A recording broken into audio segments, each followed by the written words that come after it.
Et en Israël, nous en parlons tout à l'heure avec Jean-Christophe Cambadélis, pas un jour sans qu'un ou une civile ne soit poignardé, souvent de dos. Une nouvelle attaque terroriste s'est produite au nord de Jérusalem. Mathias Inbar. Tel un chasseur devant sa proie, le terroriste palestinien suit ses victimes sur plusieurs mètres avant de poignarder un civil israélien, à 2 reprises dans le dos. Il prend rapidement la fuite. Les témoins de la scène entament alors une course-poursuite après le terroriste de 17 ans. Une centaine de mètres plus loin, il est maîtrisé. Nous avons retrouvé l'un d'entre eux dans son restaurant de Givat Ze'ev, au nord de Jérusalem. Il dit ne pas avoir agi par héroïsme, mais plutôt par civisme. J'ai entendu crier « Attaque au couteau !» J'ai vu un homme avec sa femme couvert de sang par terre. J'ai compris qu'il s'agissait d'un attentat. J'ai couru une centaine de mètres avant de me retrouver face au terroriste. Il a crié « Allah Akbar » et plein d'autres choses. Je lui ai sauté dessus. On s'est battu à coups de poing. Je l'ai ensuite bloqué au sol. La foule a essayé de le lyncher, mais mon cœur juif m'a forcé à le protéger.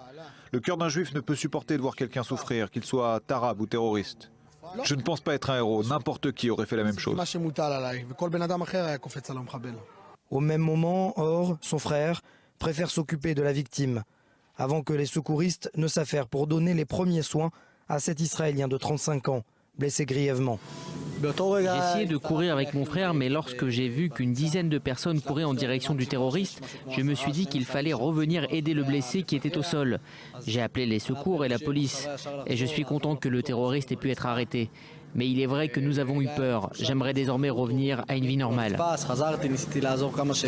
Moins de 24 heures après l'attaque, rien ou presque n'indique que le quotidien des clients de cette zone commerciale a changé.